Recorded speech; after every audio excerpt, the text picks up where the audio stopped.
Welcome to this explainer. I am so thrilled you're here with us today because honestly, we're going to explore one of the most fascinating what-if scenarios in television history. We are unpacking a brilliantly structured theory that completely flips a classic pop culture narrative right on its head. Today we're looking at the Gunther alternative, Rachel's path to quiet love. We're going to break down what might just be the most shocking alternate television ending imaginable. So here's the core premise we're tackling today. What if Rachel chose Gunther? Just think about that for a second. What if the person Rachel should have ended up with was standing right in front of her the entire time? Not Ross, not Joey, not the result of some breathless, last-minute airport confession, but what if she actually ended up with the quiet guy behind the coffee counter at Central Perk? You know, the guy who spent 10 whole seasons watching, waiting, and never really getting his moment.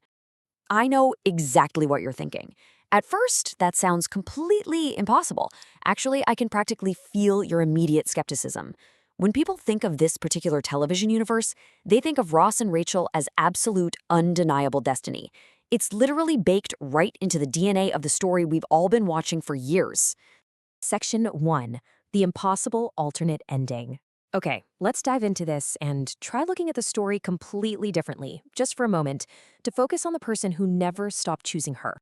Which brings us to a major pivot. Section 2. Reevaluating Ross and Rachel. Imagine a version of the story where she gets off the plane. Yes, she still gets off the plane, but instead of immediately rushing to rebuild everything, they sit down and have a deeply uncomfortable, deeply mature realization about their relationship. And that realization ultimately comes down to a really difficult truth. Love isn't always enough. It's a tough pill to swallow, for sure. But what they realize is that while their history together is undeniably beautiful, it is also deeply, deeply exhausting for both of them. They loved each other, absolutely, but they were stuck. I mean, let's just look at the reality of that exhausting history. We are talking about years of breakups, constant miscommunication, endless timing issues, and fundamentally different goals. They just kept repeating the exact same patterns over and over again. So in this alternate scenario, they decide to step off the roller coaster. They decide to successfully co-parent their daughter Emma without forcing themselves back into all that chaotic romantic drama. Which leads us nicely into Section 3, the case for Gunther. With the romantic chaos out of the picture, we can shift our focus to Central Perk's most consistent background character, just to see how he might fit into a newly stable, focused version of Rachel's life. And this brilliantly illustrates the contrast. Think about it. We see Ross's chaotic energy, his history of acting on impulse, jealousy, or fear, pitted right against Gunther, who offered this patient, consistent love. Gunther almost never demanded anything from her. He loved her from a distance. Was it sometimes a bit awkward? Yes, absolutely. But it was almost always patient. Now let's be crystal clear on this question. What if circumstances changed? We aren't rewriting canon here. Throughout the original story, Rachel never showed any romantic interest in Gunther. Her feelings weren't hidden, they simply weren't there. But imagine if, post-finale, Gunther builds some confidence. Imagine if he stops silently staring, learns to speak honestly, and simply becomes himself, totally unbothered by waiting to be noticed. Section 4, Rachel's character growth. Now, what's really interesting about this is that this alternate ending isn't actually about Gunther at all. We realize this entire scenario is fundamentally about Rachel's own incredible evolution as a person. Let's walk through this timeline of her growth together, because it's huge. Look at where she started in Phase 1. She literally ran out of a wedding because she wanted independence. Then, in Phase 2, she learned genuine responsibility. By Phase 3, she had built a highly successful career. Phase 4, she raised a child. And finally, Phase 5, she discovered who she truly was outside of her relationships. She stopped running after excitement and started just living her life. The younger Rachel was always chasing excitement, always constantly trying to prove herself. But the older Rachel, she values emotional security and stability. And Gunther, oddly enough, perfectly represents that dependable, present, drama-free life. With him, there are no grand declarations required and no endless breakup cycles to navigate.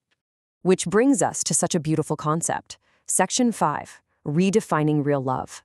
We really need to challenge our preconceived ideas of what a compelling romance actually looks like. Let's just sit with this thought for a second. People rarely notice quiet love. We are so heavily trained by pop culture, by television, by movies, to think that love always has to feel huge. We think it has to be incredibly complicated, filled with dramatic speeches and pouring rain at airports. We're totally conditioned to look for the fireworks and completely ignore the steady flame.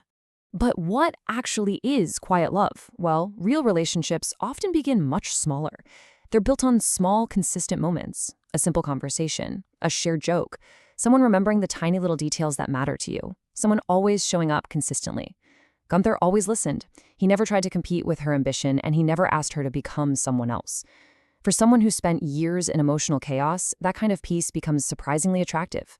Now, of course, for this to actually be a healthy, functioning relationship, there needs to be a massive reality check. First off, Gunther has to stop seeing Rachel as perfect. His original crush definitely bordered on idealization, and real relationships just cannot survive on admiration alone. Second, Rachel has to choose him freely, not out of convenience and definitely not out of disappointment. They have to meet as equals at exactly the right moment. So the crucial point is this. It wouldn't actually be about Gunther. It would be about Rachel. It's not some tired trope of the nice guy finally wins. It's about a woman choosing a partner based not on an intense, chaotic history, but on the emotionally secure, stable person she has ultimately become. One person learned confidence, the other learned clarity. And that brings us to the end of our explainer today, leaving us with this really provocative question. If Rachel had one more chapter after the finale, would Gunther have had a chance? Or was Ross always the only ending that ever felt right?